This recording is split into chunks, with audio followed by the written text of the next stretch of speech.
Bhadram karnaibhiः shrunuyam devaः Bhadram pashyemakshabhiryajatraः Sthirairangaistuštuvagam sastanubhiः Vyashema devahitam yadayuh. Om Shanti Shanti Shanti.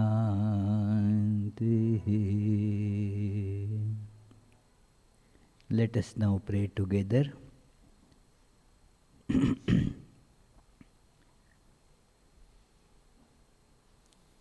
We offer our salutations to the all-loving being who endows all beings with consciousness. We meditate on the Lord who is the origin of the universe. Lord, thou abidest in all, thou art all, thou assumest all forms, thou art the origin and goal of all, thou art the self of all, thou art existence, knowledge and bliss. Salutations unto thee. May the world be peaceful, may the wicked become gentle, may all creatures think of mutual welfare, may their minds be occupied with what is spiritual and abiding. May our hearts be immersed in selfless love for the Lord. Peace, peace, peace be unto all.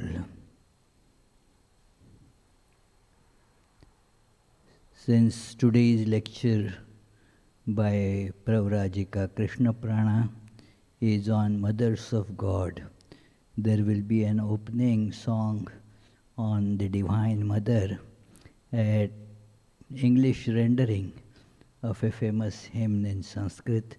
So Abhijit will lead. You can join in chanting or singing, and then I will introduce today's speaker, Pravrajika Krishnaprana.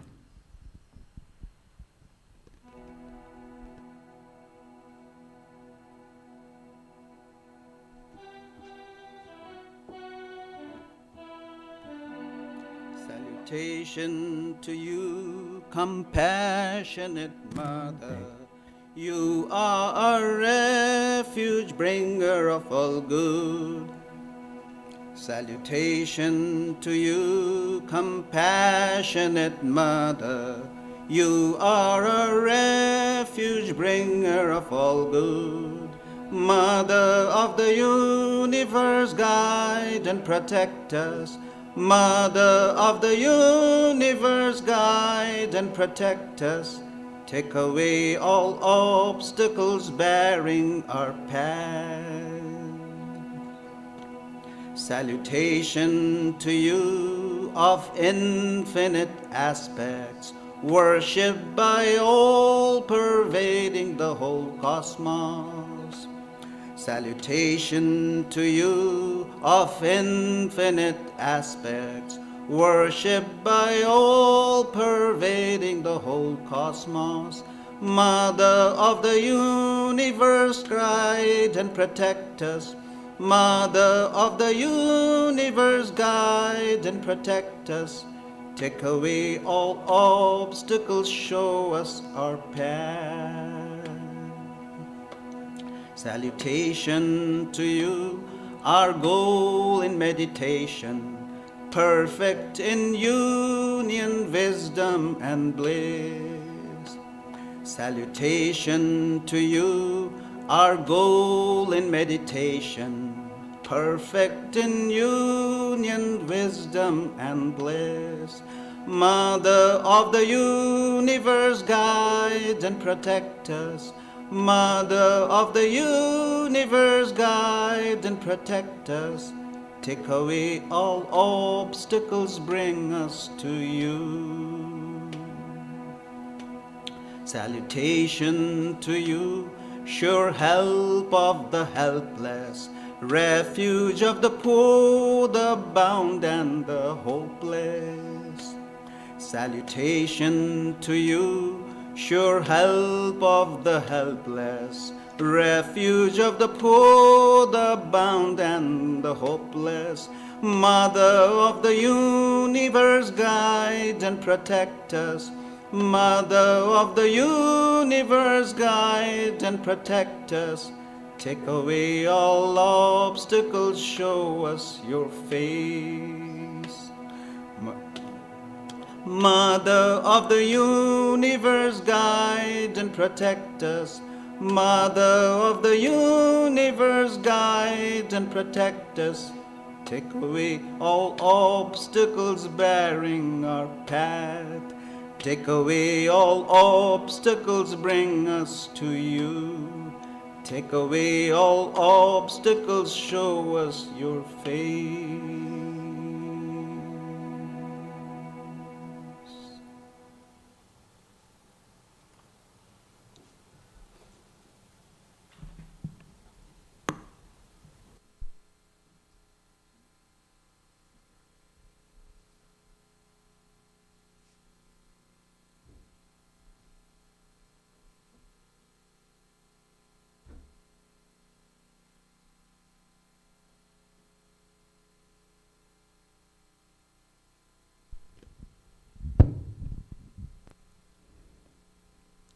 Thank you, Abhijit.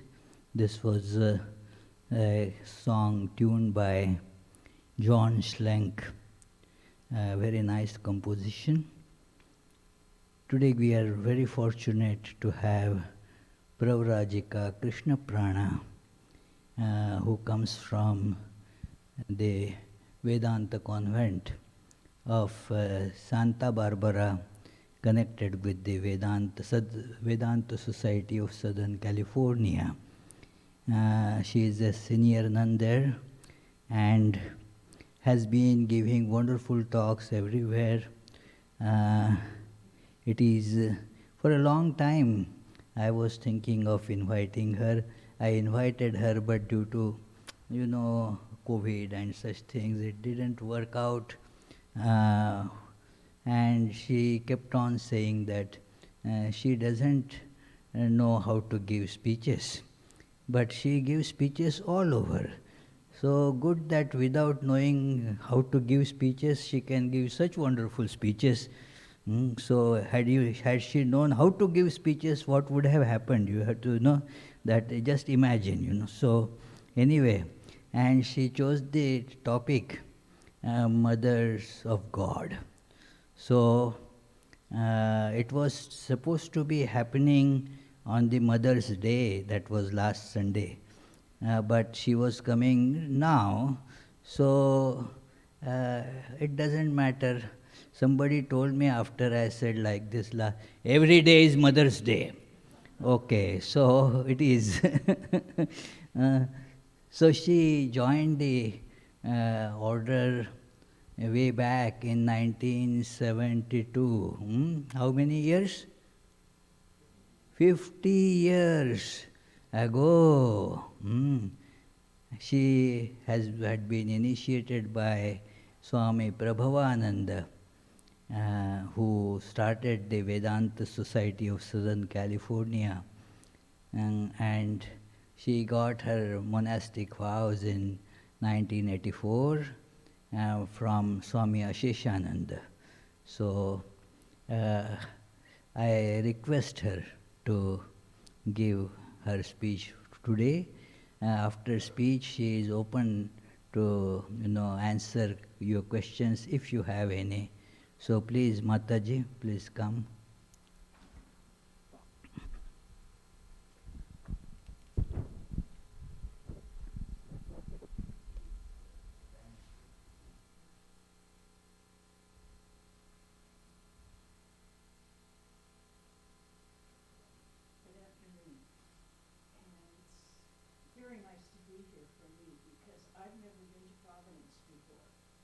And I met Swami Sarvagatananda many years ago and knew about Providence, but never having been here, it's really a pleasure for me to be here. In talking about Mothers of God. Now, why did I choose this? Who knows? They ask for topics so early that I throw out something, and then I wonder, what was I thinking of? But it's also the thrice blessed day of Buddha, and we will kind of start with his mother, whose name was Maya. She died shortly after he was born, but we have a group of particular women who, for some reason, are blessed, and they bring to life incarnations on this earth. We have Devaki, the mother of Krishna, Yashoda, who was his acting mother. We have Yoshodhara, who is the mother of Chaitanya. We have Ramakrishna's mother. And then we have Sarada Devi, who personified the mother of all. We start, though, with Maya, who is the universal divine mother. And this kind of makes me laugh. Who created the sun, the moon, the stars? Who created the forest, the deserts, the ocean? Who created the animals, the plants, the universe? The Divine Mother, the feminine force. But who is she? Vedanta asserts that everything, all of creation, is a manifestation of Prakriti. And I'll quote the Gospel of Ramakrishna. The Jnanis who adhere to the non-dualistic philosophy of Vedanta say that all acts of creation, preservation, and destruction, the universe itself, and all its living beings are manifestations of Shakti, the divine power. If you reason it out, you will realize that all these are illusory as a dream. Brahman is reality and all else is unreal. Even this very Shakti is insubstantial like a dream. We have many, many manifestations of this, and we're reminded of it at all times. Swami Vivekananda came to the United States and to Chicago at a time that the world was trying to give a perfect example for us of Maya. They had examples of everything.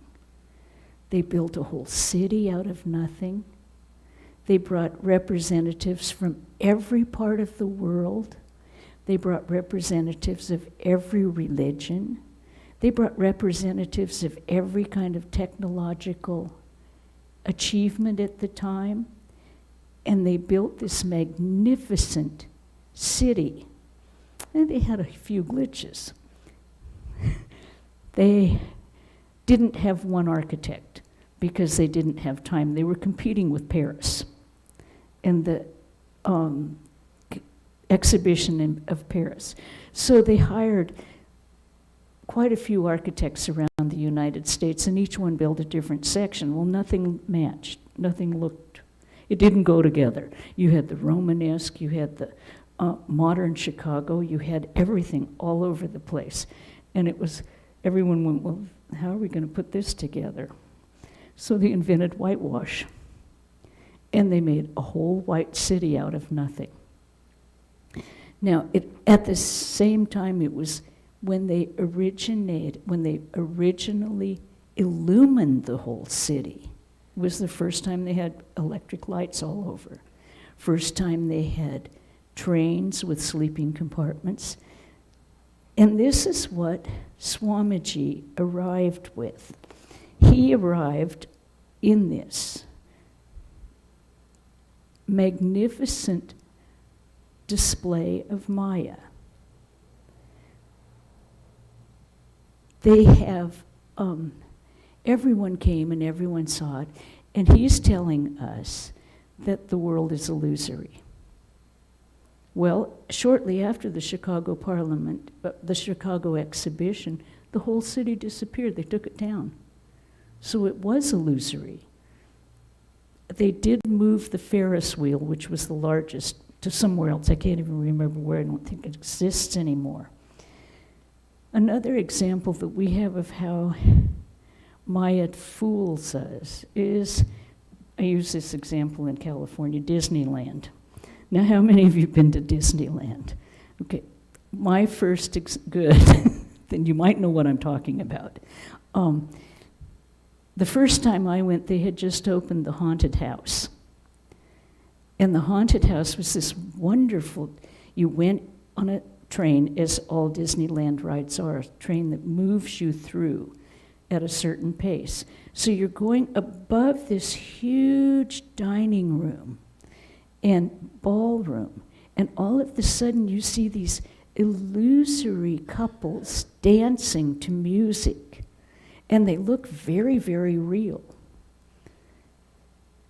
We are those dancing couples to the divine Shakti. We look real, we seem real, but to the divine Shakti we are nothing but an illusion to entertain her.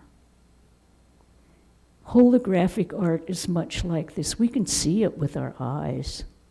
We can see holographic art. We've all seen it. But where's the substance? Where does it exist? Much like I feel that it's much like an example of Maya. Now, and why do we even bring this up? Because our mothers, all mothers, from the time their baby is born, everyone in the baby's universe goes out to try and teach it how to sense the world. You touch it, you cuddle it, you sing to it, you feed it, you teach it how to use its senses to experience this world. This is what our mothers do, because our mothers want us to have fun, to go out to experience. She gives us all of these toys, and then she says, now go out and play. And we do. But what distinguishes a mother of God? Now, this is someone who arrives basically knowing their own nature.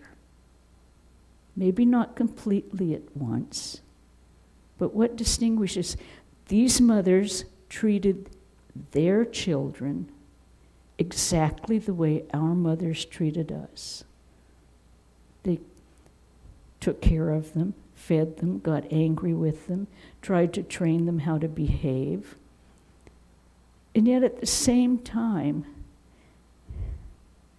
these avatars, these manifestations of God, allow their mothers to do that. I think some of the best examples are when Yashoda tries to tie Krishna up, and Krishna lets her do it, even though he can, contain the whole universe in his mouth. But he allows his mother, and she says, all I want to do is take care of you.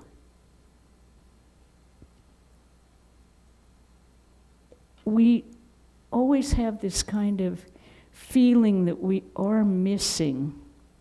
We get tired of the things that our mothers have put in front of us. When we're small, we get tired of playing outside. We get tired of our devices these days. And you want to do something new. You want a new stimulation, new sense stimulation. But in the back of your mind, your mom's always there. And you'll say, Mom, can we go do this? It's half-hearted. It's very half-hearted because you don't really want to stop playing. And this is what we do with our Divine Mother. We call out half-heartedly, let me know you. Please show me your face. Like in the song that we sang at the beginning of the lecture. It's, show us your face. take care of us. But it's a half-hearted cry until we really, really get tired of things. And we see that there's nothing left for us but her. Now, I'm not used to this microphone, and I'm sorry.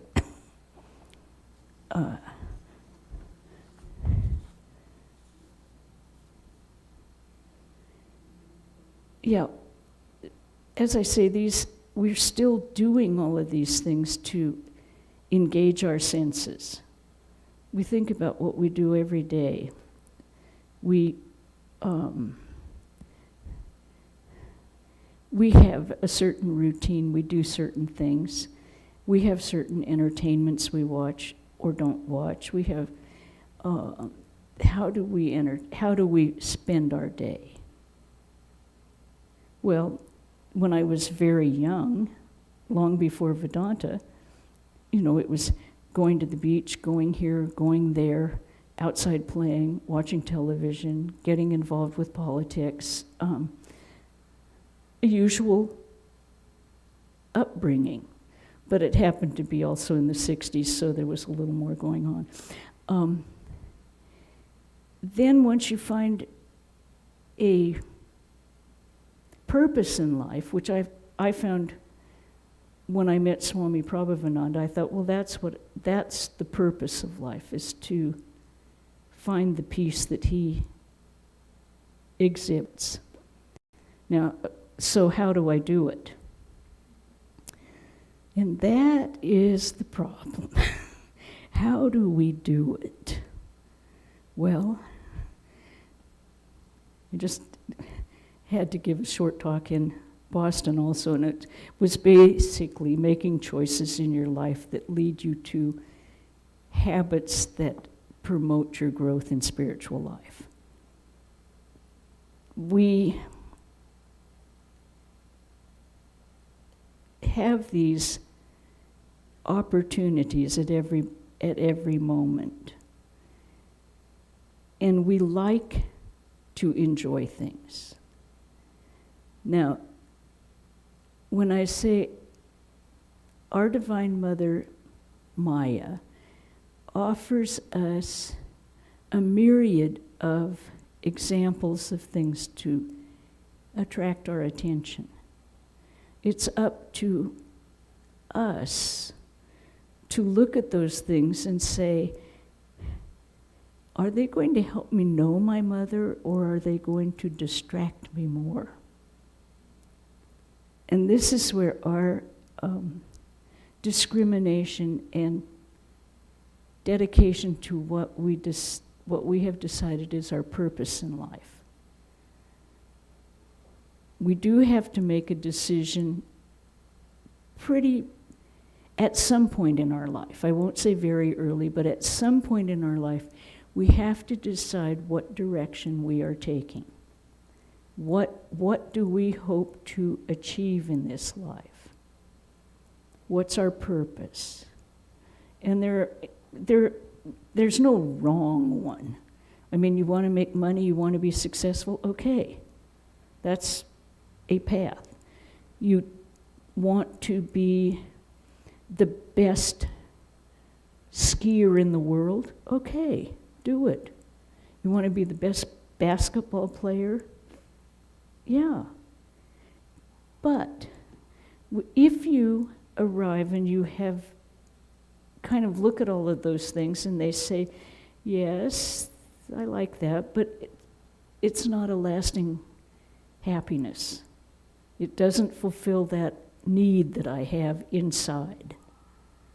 And then you decide, or I decided for myself, that what the purpose of life was to quote Jesus, see God. And as Swamiji said, if only one statement survived in the entire world, blessed are the pure in heart, for they shall see God, religion would flourish, would always be there. It's not all these philosophies, it's not, I mean it is, they've all grown as how to achieve this. often this is another distraction for us. We get too involved with the philosophical arguments that we forget what our goal is. I was just saying to Swami, he was telling me Shankara, and I said, well, I don't so much Shankara, okay, but I really like what Ramakrishna says better. Religion is simple, God is simple, and realize God.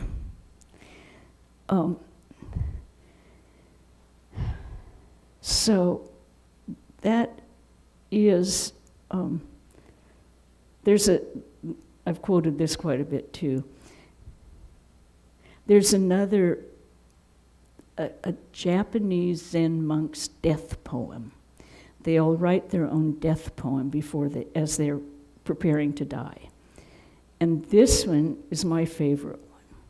Barefoot I entered, empty-handed I left. My coming, my going, two simple events that got entangled.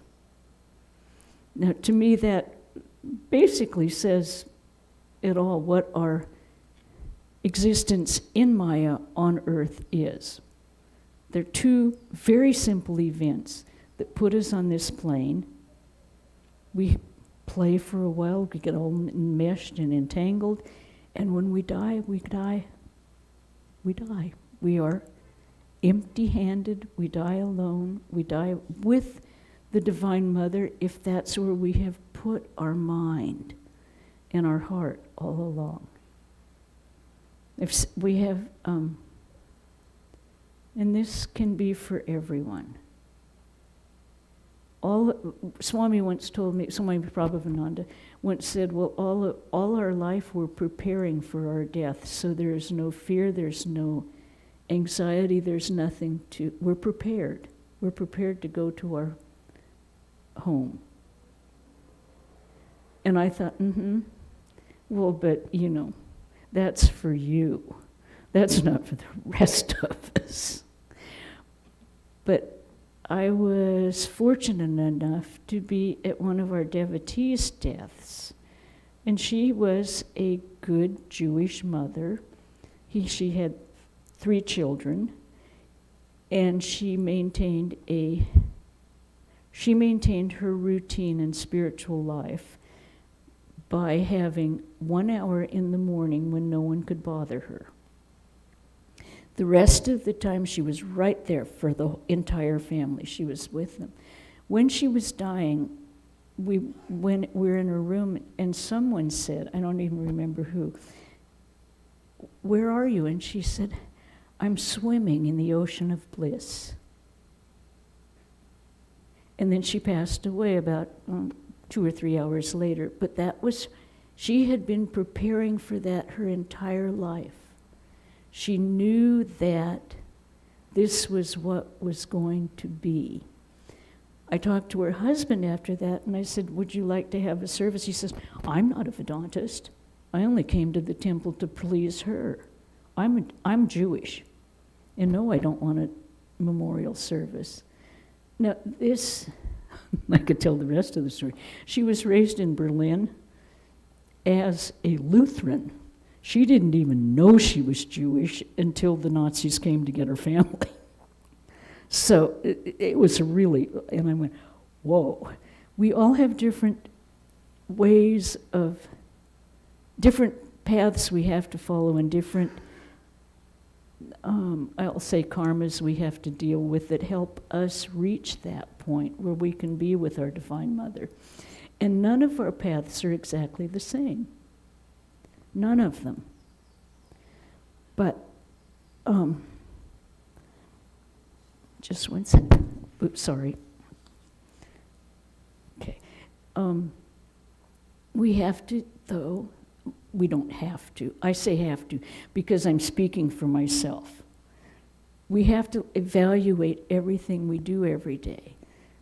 I noticed that when cell phones happened, cell phones, this is the bane of my existence at this point, but I had this very nice little flip phone that I loved for years, and Swami Vivekananda said, you have to get a smartphone because I can't reach you when you're not in the convent. And I went, yeah, I know. You can't reach me.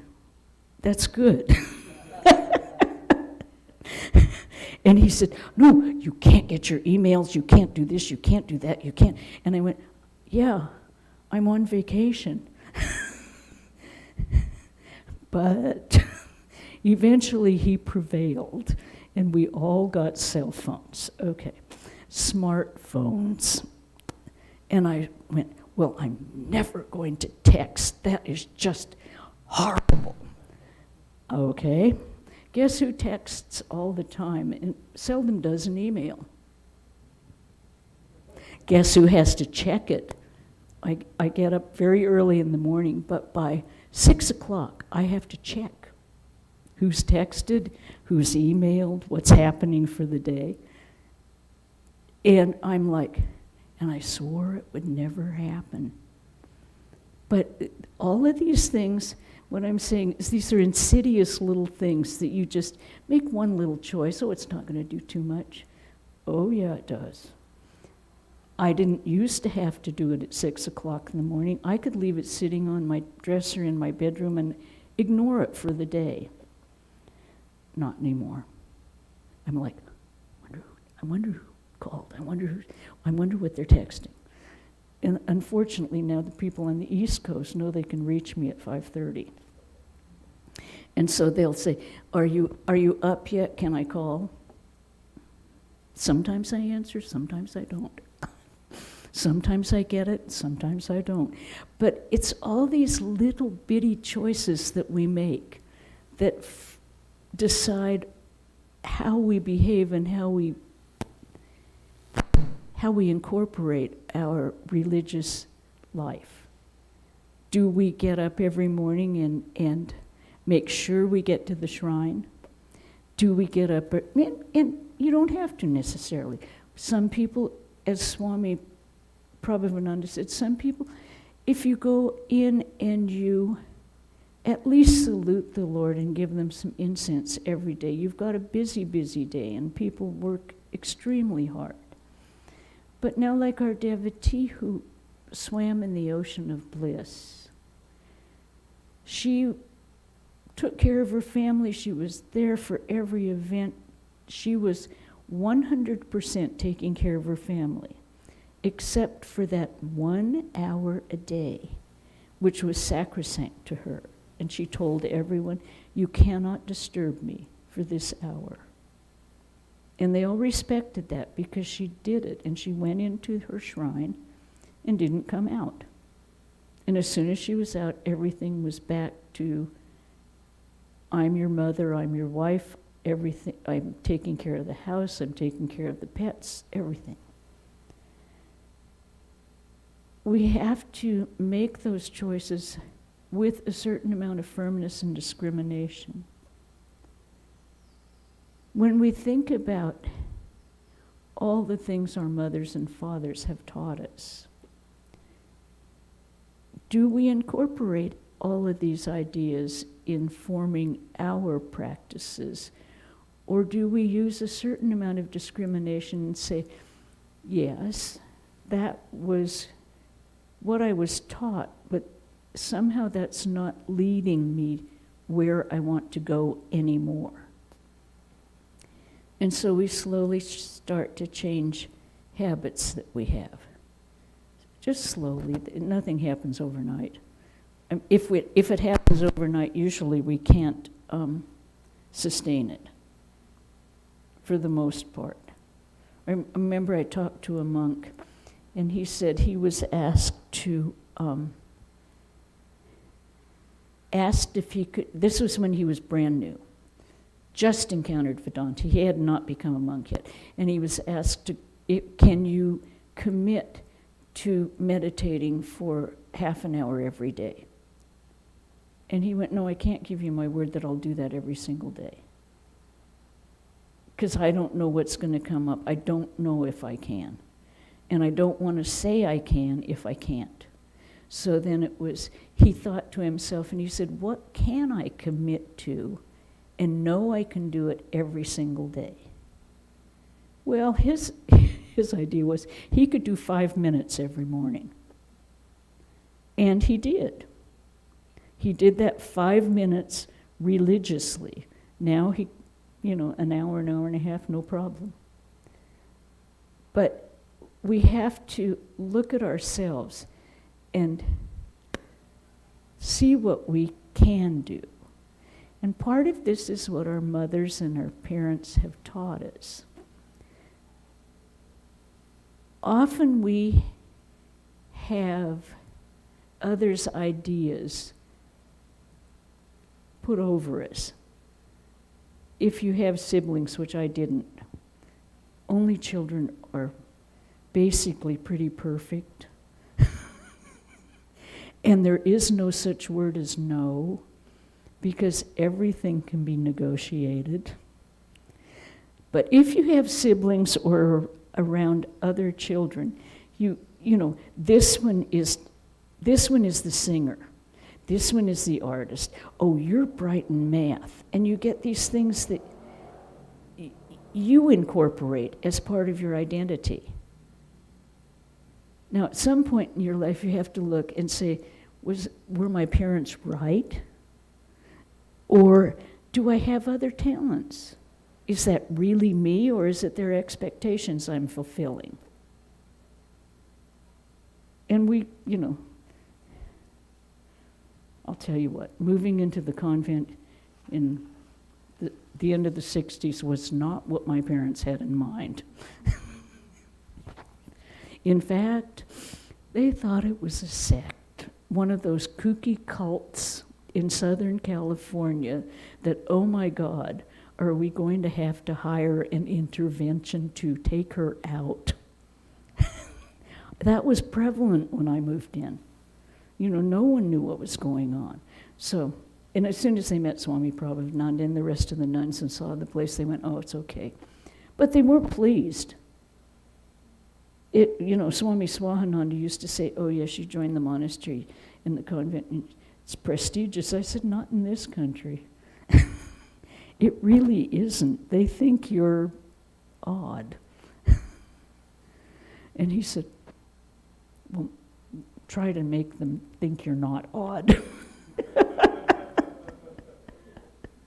So the only time we're consistently odd is when we're going down to Trabuco in a carload of orange. And you stop at Starbucks to get a cup of coffee, and everyone looks at you and go, man, you really like Halloween, don't you? And we go, yeah, we do. But, all of these things that our mothers have taught us. But now how would you feel if, like Ramakrishna's mother, she lived in Dakshineshwar all through till the end of her life.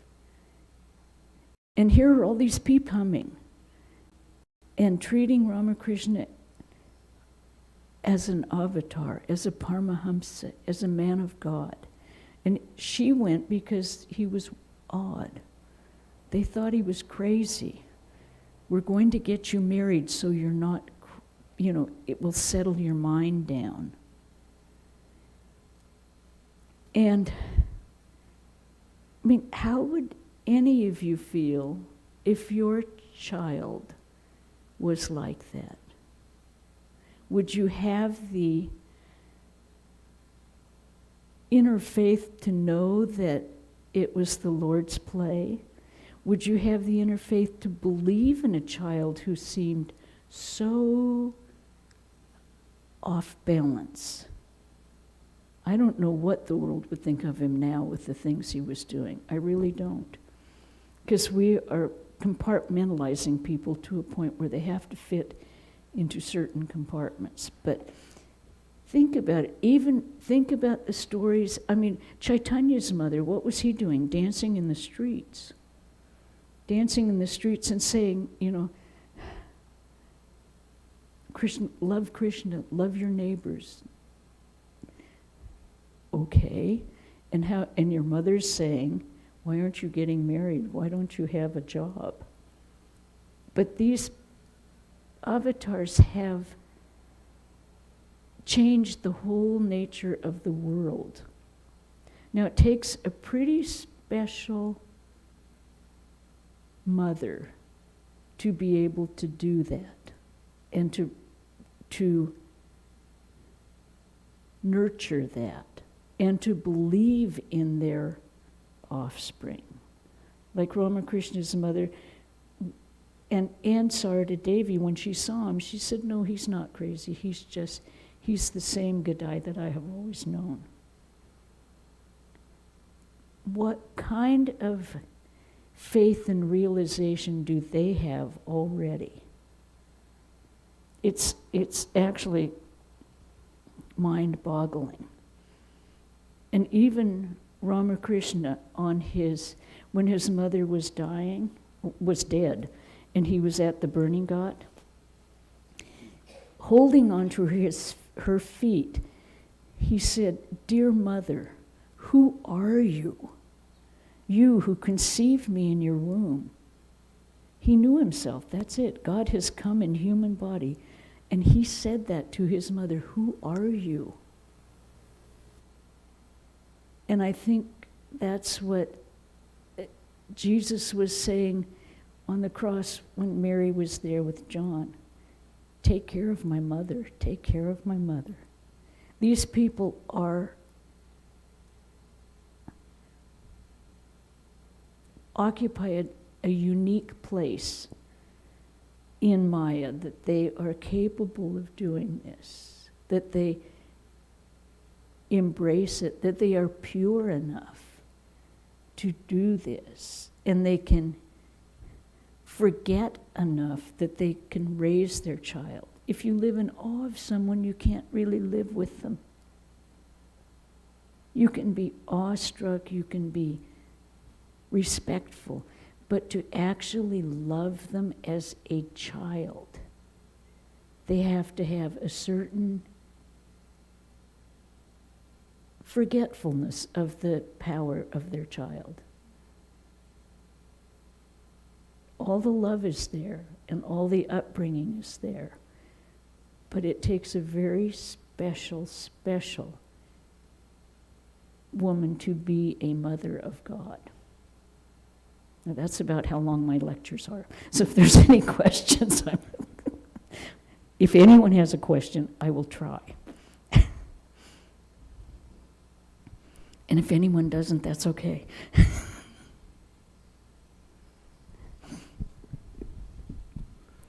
Pranam Mataji. So as we heard from Maharaj, you were initiated by Swami Asheshananda. I'm sorry, I had sannyas. Sannyas from Swami Asheshananda. Brahmacharya and sannyas from Swami Asheshananda. Yes. So could you speak a little bit about what was so special and unique about him?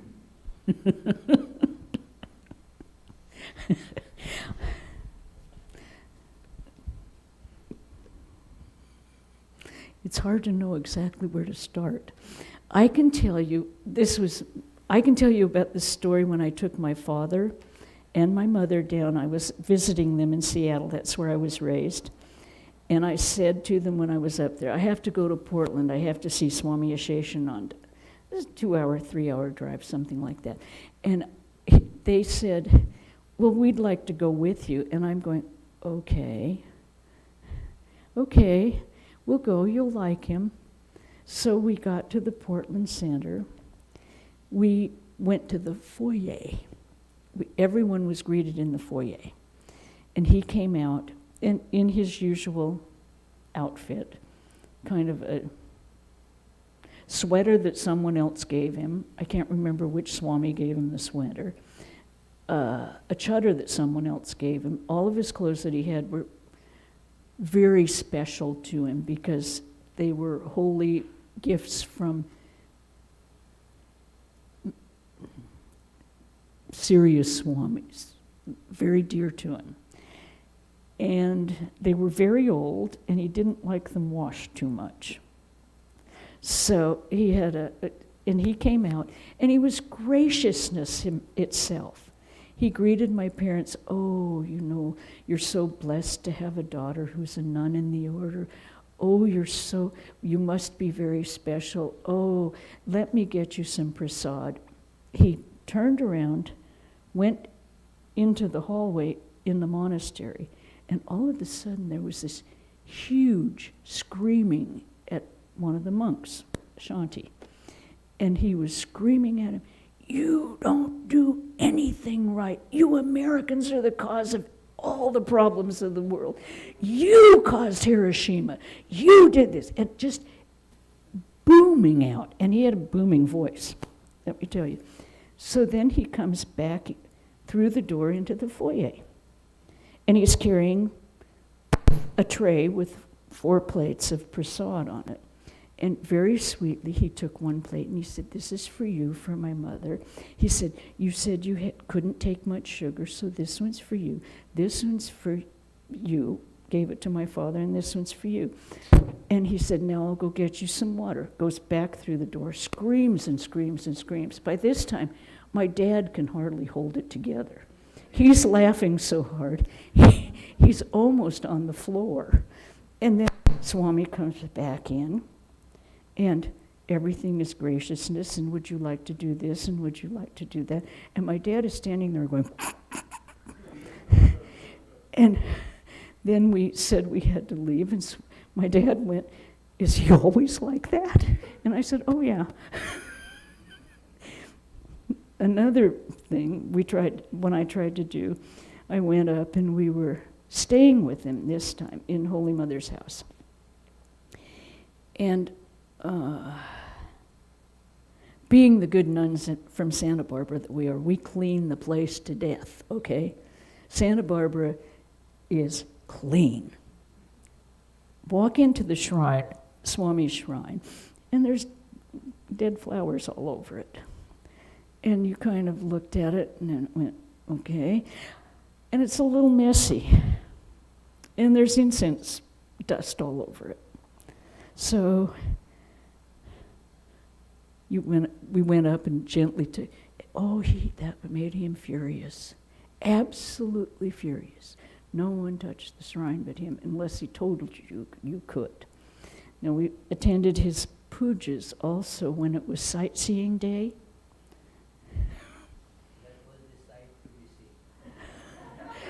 Yes, it was a sight to be seen. He would come in, he did all of the cooking for the puja. He would walk out, chop, chop, chop, chop, chop, chop, chop, chop, chop, chop, chop, as you sat there and meditated, chop, chop, chop, chop, chop, chop, chop. Come back in, offer things. Or if it was a sightseeing day and we had to go somewhere, it would be with a mantra. And he would just point at things. There was no getting down, there was no incense. He would point at the incense, point at the spoon, point at everything. And now we go. And you kind of went, okay. But the atmosphere in there was like, whew. Now, I did hear a story. This I did not see. He was also, he walked back and forth. This I did see. He walked back and forth across the front of the auditorium carrying the podium. And he was always flinging his chutter around. And he didn't like people to be late. So one time this man walked in and he went, "I respect all of you. You respect me. What are you doing late? Sit down and don't say anything." And this man sat down and he proceeded to give a full-on lecture on Jnana Yoga. Finally, at the end of the talk, the man said, "Could you just sign this?" It was the UPS man. Who got a full talk on Jnana Yoga. Those are the funny things about him. The other thing is the atmosphere, as soon as you walked with him, was absolutely... A young monk in India asked me if I'd ever met anyone who could impart spirituality without saying a word, and I said, "Oh yes, I've met quite a few actually." But he was definitely one of them. You just walked into his presence and your heart swells up, your mind goes to a different level, though you're laughing all the time. It was, when I read in the gospel that this life is a mansion of mirth, when you get to that place it is. It's not, oh, I have to get out of this, I have to get out of this. No, it's fun. I mean, yeah. But I'm sorry that you can't hear Deviprana, who is his disciple, and went up to see him every year for a couple of weeks. Because she has many, many more stories. I don't. Any other questions? I saw someone else had a...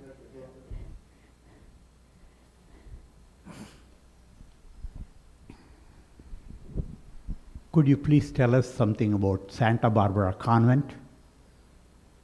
Sure.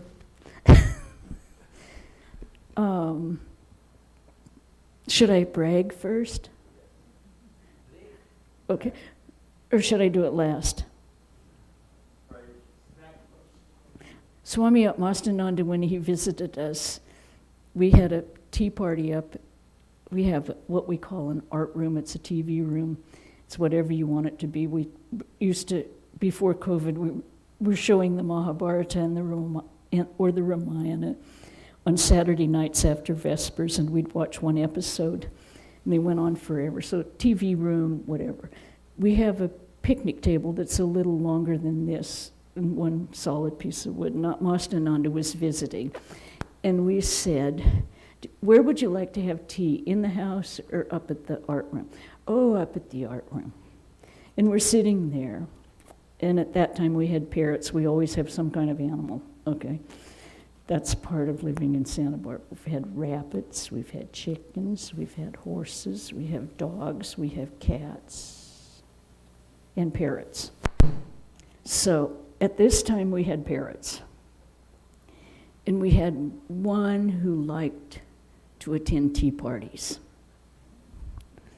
She was beautiful. She was pink and gray. She was from Australia. And one of those gorgeous little birds about this high. And we asked Swami Vivekananda, Bella likes to come to tea parties, do you mind? Oh no, I had my own birds in Madras. Okay, so Bella's walking up and down the table, pretending to drink out of the cups of tea, right? And we're all talking, and he's saying, Santa Barbara is the most beautiful campus we have in the order. Now, the only reason is because we have the mountains behind us and the ocean in front of us. He said, we have many places that are equally beautiful, but they don't have the mountains and the ocean at the same time. So we're all enjoying it, and he puts out his hand to have Bella step up, and she nails him. She draws blood. She bit him and we're all going, really, Bella? And he was very gracious and said, don't worry, my birds used to bite me too. No, it's very beautiful. It's up in the hills. Our temple looks similar to a Japanese, if you're not Japanese, it looks Japanese. If you're Japanese, they go, mm-mm. So, and the convent is down below. It's a regular house that was given to the property. We put maybe 3 or 4 buildings down there. So the convent is down there. Then you go across this parking lot, and the temple is kind of to that side, the bookstore is to that side, and the road is over there. And the thing that makes it also unique is we can leave the temple open all day, every day, and let people come and go as they want, sit and meditate, and we don't have to interact with them. The temple, we have Mangala Arati at 6:30 in the morning, and then it's open until after Vespers at 7. Then at that point, we lock up the temple, we lock up the parking lot, and it's private property again. But it makes it really unique because it's always open for people to go in and meditate. And we don't even know who does. You know, we meet people and they say, I've been meditating in your Buddhist temple for 15 years. And we go, really? Okay, what's your name? But, you know, I mean, that's one of the things that we are very fortunate to have. And the temple inside is very beautiful. It's all wood. Designed by a woman architect who was locally famous. She also designed the bookstore and the building that is, we call the monastery, where the monks stay. I think you stayed there, Swami. She designed that building also. So, bookstore now, since COVID, we're only open 4 days a week, which seems to be plenty. We're quite a ways out of town.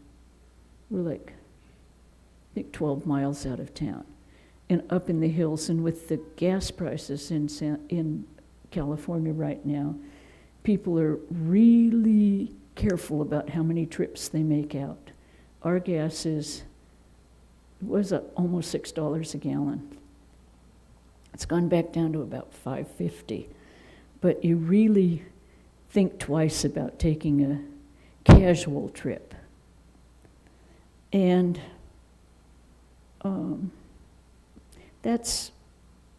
you can actually have a virtual tour of it if you go to Vedanta Society of Southern California and pop up Santa Barbara.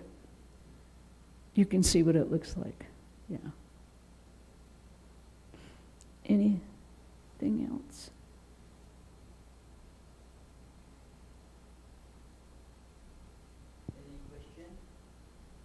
Good. This is okay. Please come. Okay.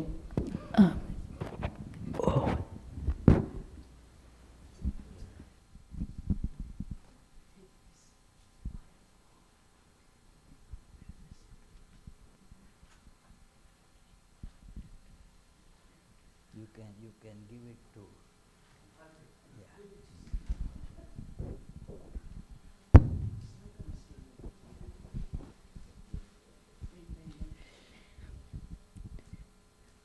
Thank you, revered Krishnaprana Mataji. It was a nice lecture. I will have to take special classes from you how to give short lectures. Short and meaningful lectures, you know. She told me that she will not be able to speak that long. She doesn't give long lectures. 1 hour, no, I cannot speak 1 hour. I said, as a concession, I can give you, you give just 59-minute lecture. Well, she was not saying yes to that either. But she said she is open to question answers. So, very good. The mothers of God, you told many things, that how it looks very odd. But then as you were telling many other things, it seemed that things got evened out, although they were odd to begin with. They got evened out eventually. So it is, in eventually also there is even there, eventually. So there is the evenness there and oddness. So very good. I am very thankful to Krishnaprana Mataji for coming here and giving us this. The topic was so good that there is something, that she began with that how to handle this double pressure.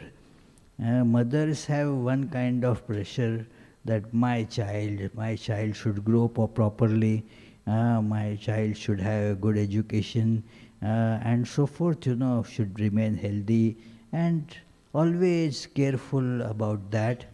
But mothers of God have this twofold pressure, because they become aware from time to time that this is not an ordinary child, this is God. and yet they have to take care of this child, although God is supposed to take care of us.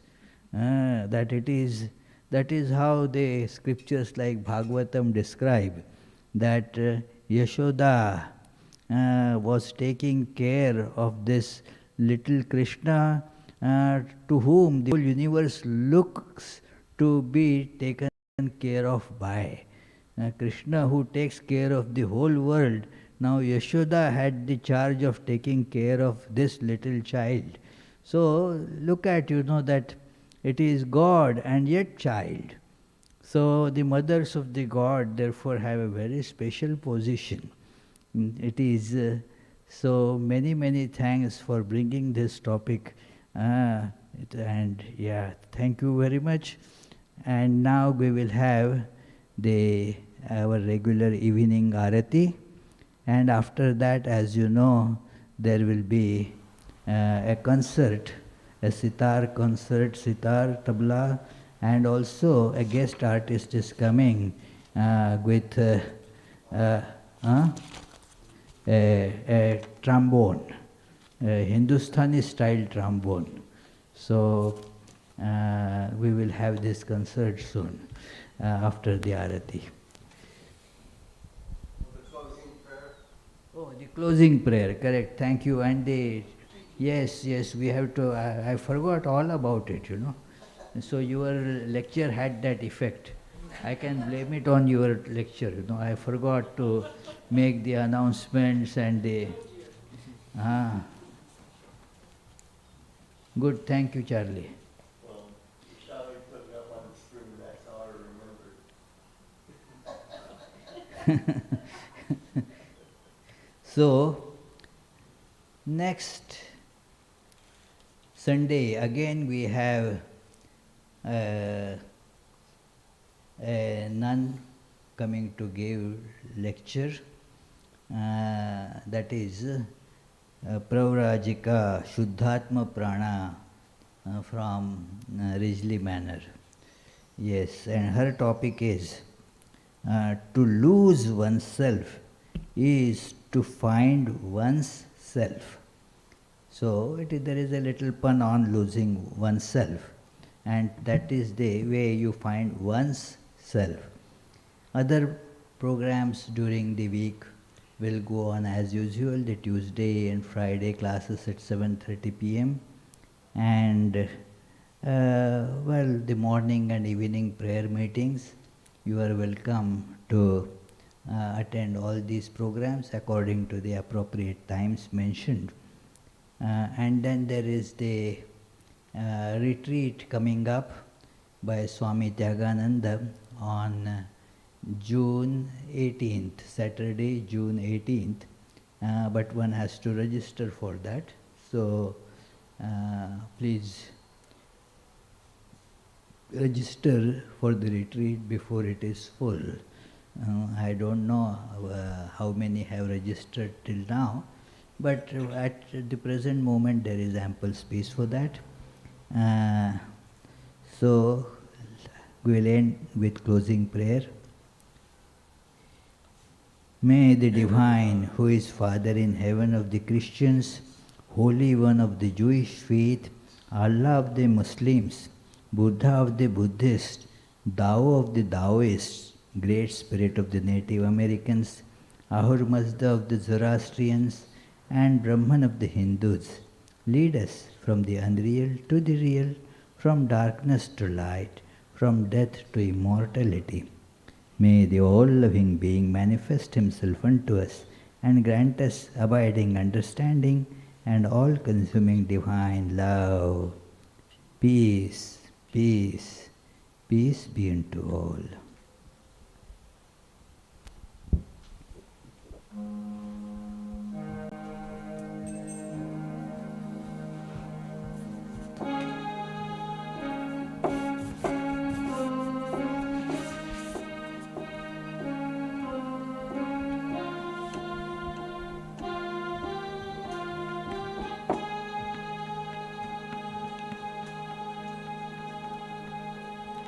Breaker of all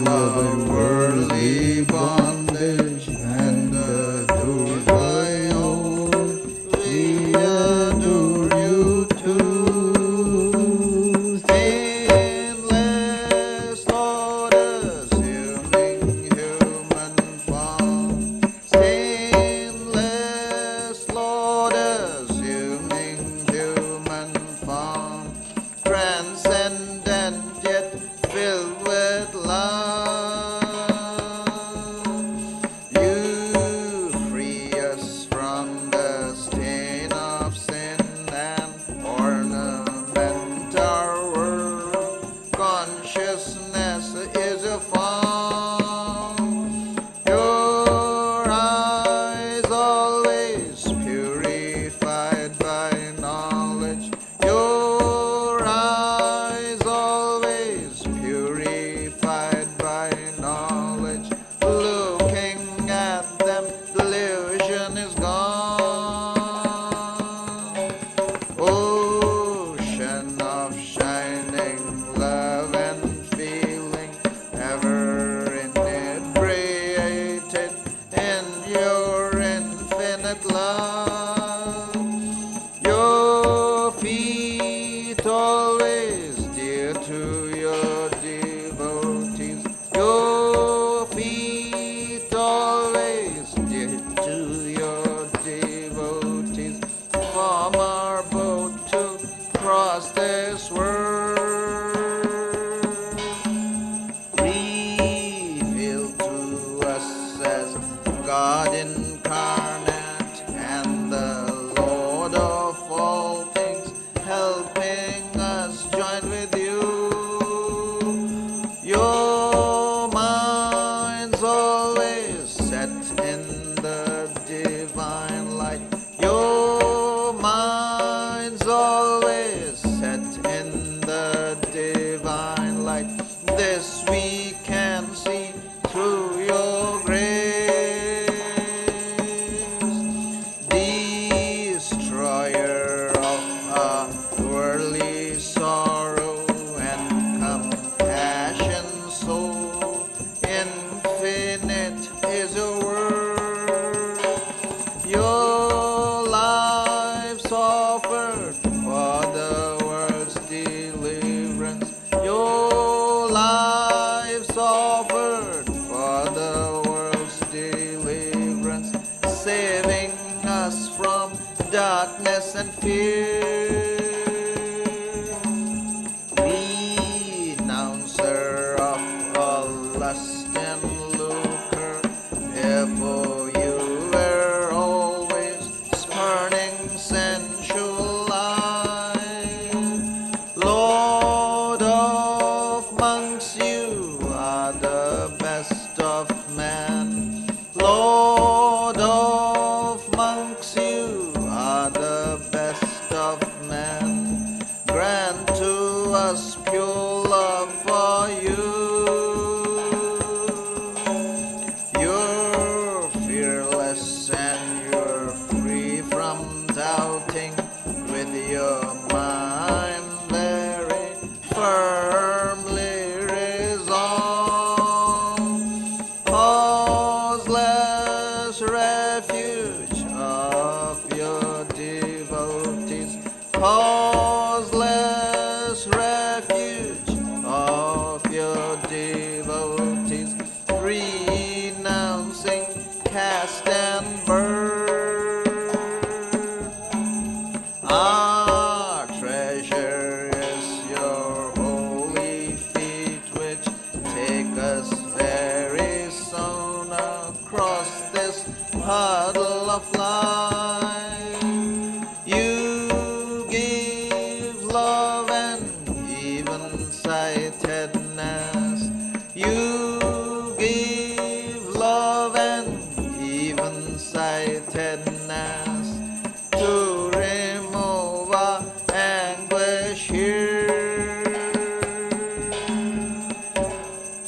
Our treasure is your holy feet, which take us very soon across this puddle of life. You give love and even-sightedness. You give love and even excitedness to remove our anguish here. Greetings to you, O Lord, beyond both speech and mind. Greetings to you, O Lord, beyond both speech and mind. Yet you are the basis of both. O Lord, yet you are the basis of both. Great light of all lights, blazing in the heart's gate. Great light of all lights, blazing in the heart's gate. Darkness is destroyed by your light. O Lord, darkness is destroyed by your light. Greetings to you, O Lord, beyond both speech and mind. Greetings to you, O Lord, beyond both speech and mind. Yet you are the basis of both. O Lord, yet you are the basis of both. Great light of all lights, blazing in the heart's gate. Great light of all lights, blazing in the heart's gate. Darkness is destroyed by your light. O Lord, darkness is destroyed by your light. Langa Ranga Bhanga, these are all the sounds of Vedanta. Langa Ranga Bhanga, these are all the sounds of Vedanta. Spiritual songs devotees are singing for your worship divine. Spiritual songs devotees are singing for your worship divine. Jaya Jaya for your worship divine. Hare Hare for your worship divine. Shiva Shiva for your worship divine. Breaker of all our worldly bondage and adored by all, we adore you too. Jai Shri Guru Maharaj Ji Ki Jai.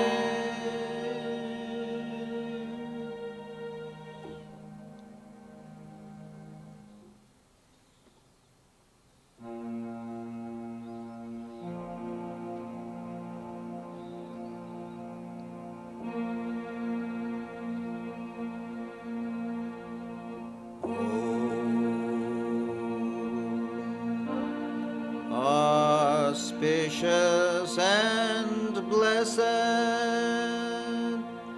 graciousness sublime, all noble ends you give to us, granting us refuge, all-seeing Gauri.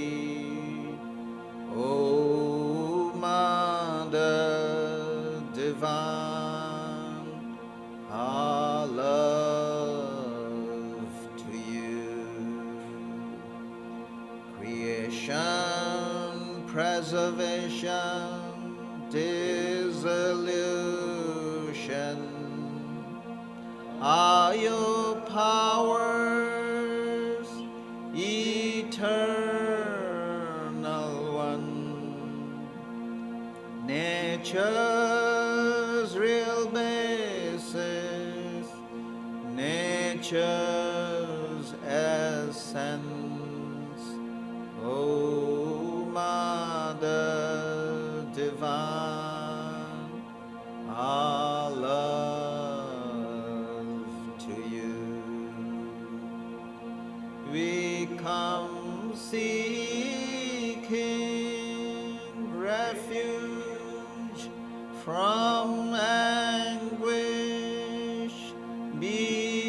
your Savior through your deep concern. All our suffering remove, Goddess, O Mother Divine, our love to you. Victory, O Mother Divine, our love to you. Blessed Mother Divine, our love to you. Blessed Mother Divine, our love to you. Blessed Mother Divine, our love to you.